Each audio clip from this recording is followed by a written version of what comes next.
Hello everyone, welcome to EPS/ESC 101.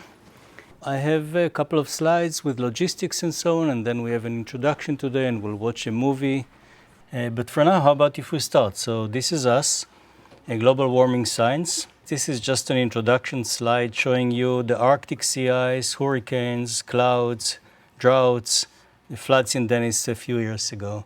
But let's go through what we'll cover in the course. What you need to know in order to take this course is essentially some exposure to differential equations. Not because this course is very intense on math, but because I'm hoping that you're the kind of people who are not intimidated by math. So if we write an equation, you should, feel comfortable. And if you're feeling comfortable but you don't understand something, you just come for help to us, right?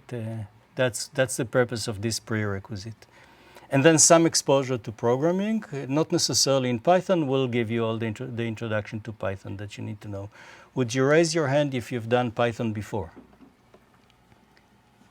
Okay, almost everyone. But again, if you haven't, but you've done some other programming, that's perfectly okay. You'll have today an introduction to Python.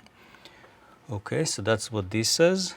And the way we'll do it is we'll alternate between roughly half an hour of lecture and then half an hour of you guys working on these Jupyter notebooks, which some of you might know, in which you'll analyze observations, analyze model results, develop calculations, and so on. So it's a hands-on class, and much of the hands-on work happens in class itself, as you'll see. And we have homework help sessions. So every Tuesday, one day before the homework is due, you're invited to come, 4 to 6, location advertised on Canvas, and you can help others, get help from us, and get help from others in the class. I think that's typically a very helpful thing to attend, so you're very welcome to come to that.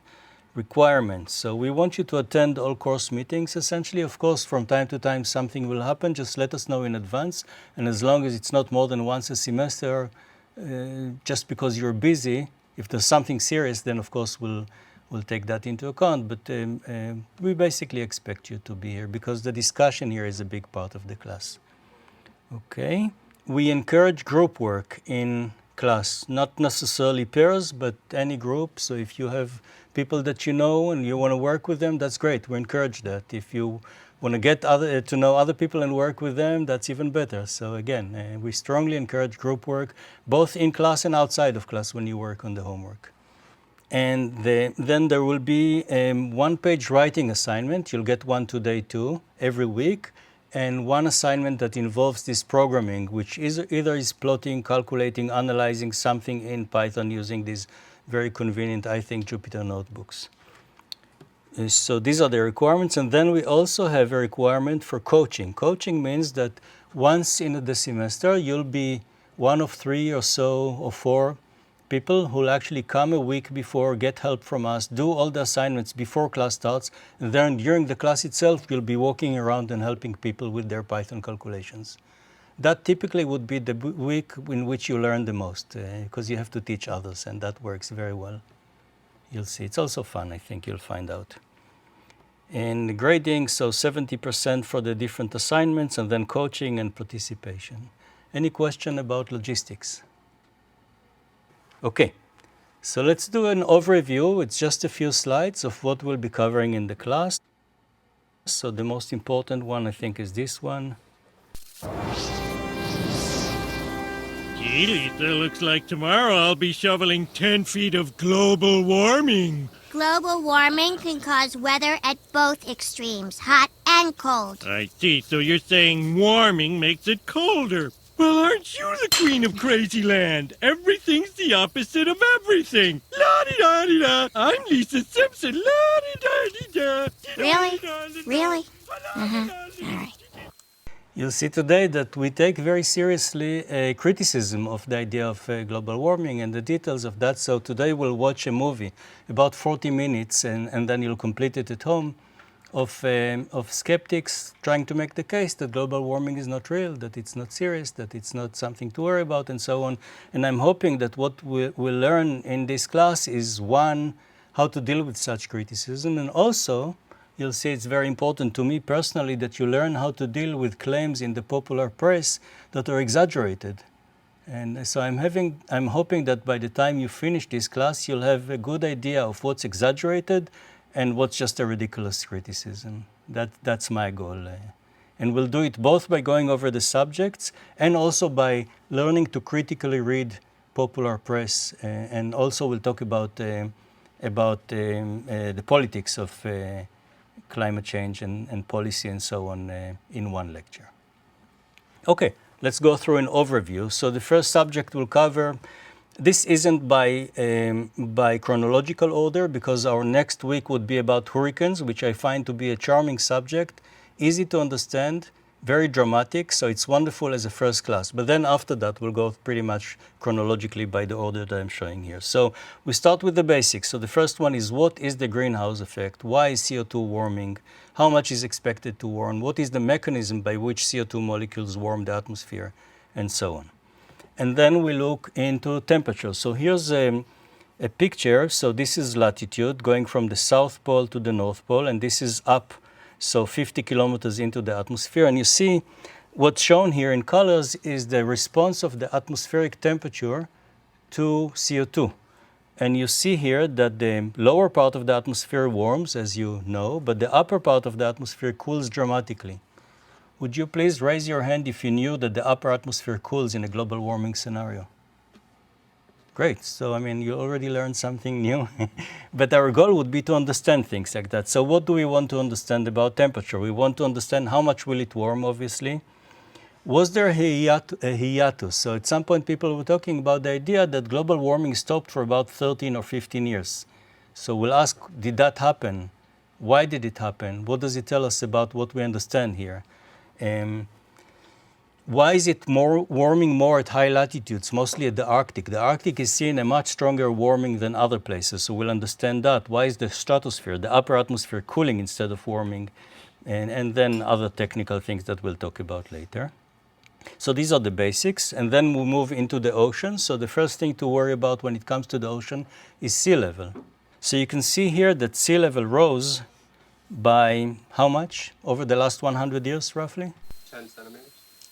Maybe even 20, 25, right? We're here at 10 over 10, and it used to be here at minus 15, so 25 centimeters would be fair. By how much, in a business as usual scenario where we don't reduce emissions dramatically, by how much would sea level increase until 2100, do you think? I think the predictions are is that the worst case scenario is possibly 1 meter by the end of this century, possibly more depending on all sorts of surprises that we'll talk about. 1 meter is not negligible, but it's definitely not 10 meters or 30 meters. Okay, great. So sea level is the first thing to worry about. And strangely enough, with sea level, there's the global sea level rise, but there's also local changes in sea level rise that are very dramatic and have complicated reasons. And we'll try to understand both the reasons for global sea level rise and why it changes a lot from place to place. So we'll try to understand the different mechanisms that account for that.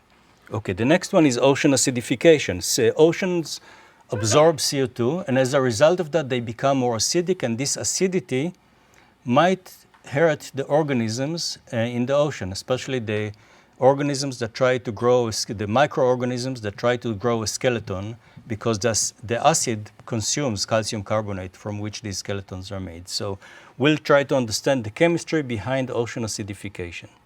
It's not that complicated, and it's very interesting, and that's a very important global warming problem. So it's not just the temperature, it's also the direct effect of CO2. Okay, ocean circulation is a wonderful subject. There's the suggestion that it might collapse. So when we say collapse, there is this overturning circulation. What do we mean by overturning circulation? You have warm water going in the North Atlantic, sinking here and returning as a deep current. So you can see that it's drawn as a conveyor belt. And the projection of many climate models is that this conveyor belt would just stop.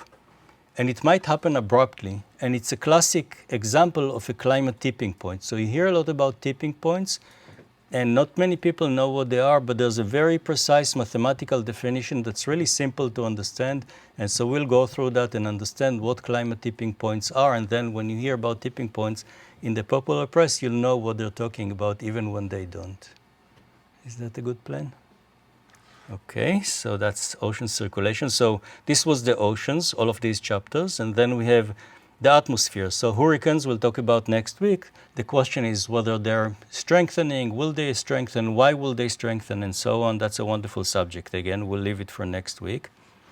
Clouds are very different from anything else we talk about. So here, instead of trying to understand what's the projections and what might happen, we're trying to understand why clouds are the reason for the uncertainty in global climate projections. So the reason we don't know exactly what will happen at 2100 is basically clouds. And we'll talk about how do clouds introduce that uncertainty into global warming future projections. And then we move to the cryosphere. So the first one is Greenland and Antarctica. We want to know whether they will melt. So if Greenland melts completely, how much would sea level rise? Does anyone know? Okay, so we have two ends of the spectrum. It's about 7 meters. And if Antarctica melts, it's going to be 70 meters, roughly. Okay? That's not going to happen anytime soon, neither this nor that. But it's enough that a part of Antarctica collapses that sea level would rise by tens of centimeters pretty abruptly. So that's a concern, and we'll try to understand that sort of thing. The other part of the cryosphere that we'll deal with is sea ice. So what you can see in the background here is the graph shows you sea ice in the Arctic, the area of sea ice in the Arctic as function of time, from 1980 to 2020 roughly. This is the period in which we have satellite observations. It's really difficult to measure the area of sea ice if you don't have satellites, but for the past, 40-something years, we do have satellites, and this is the graph, and it's super dramatic. So the minimum sea ice during the year, which happens in September, has gone down very dramatically. You can see the picture in the background. This is what it looked like 1979 at the beginning of this record. The entire Arctic is filled with sea ice in September, including this area right here. Well, this is 2012, which so far was the minimum sea ice area that we've seen. You can see that the Arctic is half exposed, which never happened before in the observed record. We don't know what happened much before that.